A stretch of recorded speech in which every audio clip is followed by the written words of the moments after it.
Hi, നമുക്ക് beef കൊണ്ട് ഈന്തുംപുഴി ഉണ്ടാക്കിയെടുക്കാം. അതിനുവേണ്ടി നമുക്ക് ആദ്യം ബീഫ് ഒന്ന് വേവിച്ചെടുക്കാം.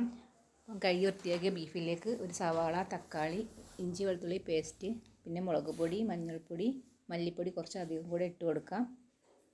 ഇനി ആവശ്യത്തിനുള്ള ഉപ്പും കുറച്ച് വെള്ളവും ചേർത്ത് നന്നായിട്ടൊന്ന് ഇളക്കി കൊടുത്ത് നമുക്കിതൊന്ന് വേവിച്ചെടുക്കാം.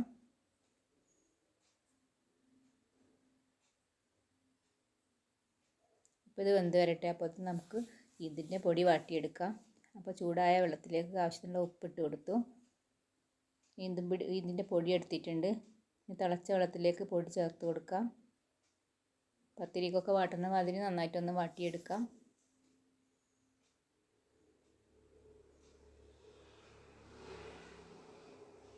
ഈ ചൂടോടുകൂടി തന്നെ നമുക്കിത് കുഴച്ചെടുക്കണം. നന്നായിട്ടൊന്ന് കുഴച്ചെടുത്തിട്ട് വരാം. ഇതാ കുഴച്ചെടുത്തിട്ടുണ്ട്. ചെറു കഷ്ണങ്ങളായി എടുത്തിട്ട് നമുക്ക് ഇതുപോലെ ഒന്ന് ഉരുട്ടിയെടുത്ത് ബോളാക്കിയിട്ട് ഒന്ന് പ്രസ് ചെയ്താൽ മതി. ഇതുപോലെ എല്ലാം ഉണ്ടാക്കിയെടുക്കാം. വീട്ടിൽ മക്കളൊക്കെ ഉണ്ടെങ്കിൽ അവർക്ക് കൊടുത്താൽ മതി, അവർ എൻജോയ് ചെയ്തെടുത്തോളും. അപ്പോൾ പെട്ടെന്ന് തന്നെ ഇതുപോലെ പിടിയാക്കിയെടുക്കാം. അപ്പോൾ നമുക്കിതൊക്കെ ഒന്ന് പിടിയാക്കിയിട്ട് വരാം.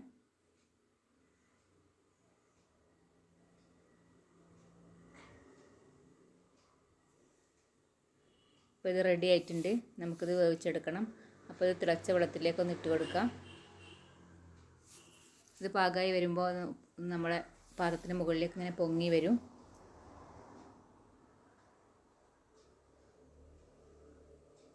അപ്പോൾ അത് വെന്ത് വന്നിട്ടുണ്ട്. നമുക്കൊന്ന് ഓട്ടപാത്രത്തിലേക്ക് മാറ്റിയിട്ട് ഒന്ന് ഊറ്റിയെടുക്കാം.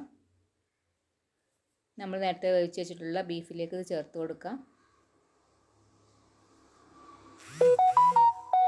നന്നായിട്ട് ഒന്ന് ഇളക്കി കൊടുക്കാം.